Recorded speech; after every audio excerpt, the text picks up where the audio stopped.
আমের দিনে যদি আম না খাই, কাঁচা আম তাও আবার, তাহলে কি হইলো কিছু? রওনা দিলাম, সবুজে ঘেরা মনোরম পরিবেশ, একটু গ্রাম সাইডে মামা শ্বশুর বাড়ি। পরিবেশ দেখলে যে শান্তি, এই শান্তি পাইবে না কোথাও। সবসময় বেরোনোর সুযোগ পাই না, তাই শুক্রবার দেখে বেরোইলাম বিকেল টাইমে, তাও বৃষ্টি পড়ছে কিছুক্ষণ আগে। ওয়েদারই তো মাথা নষ্ট। এদিকে আর মেঘলা মেলা কোন সময় বৃষ্টি নেমে তার নাই ঠিক। যাই হোক, বলতে বলতে চলে আসলাম আমরা। এই হচ্ছে মামা শ্বশুর বাড়ি।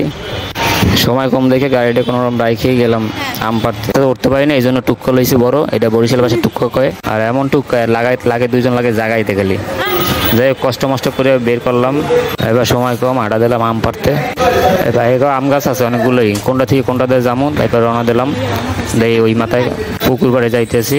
আর এই যে আছে মামি শাশুড়ি, এরপর হচ্ছে শালিকা। এবার চলে এসেছি আম গাছতলা। ভালোই আম হয়েছে মোটামুটি, মাশাল্লাহ। ঝোপে ঝোপে আম হয়েছে, যার জন্য পাড়তে কোনো কষ্ট হয় না। এবার আম পড়ছে, পাড়ার পরে দিয়ে আম এদিক ওদিক ছিটে মিটে গেছে।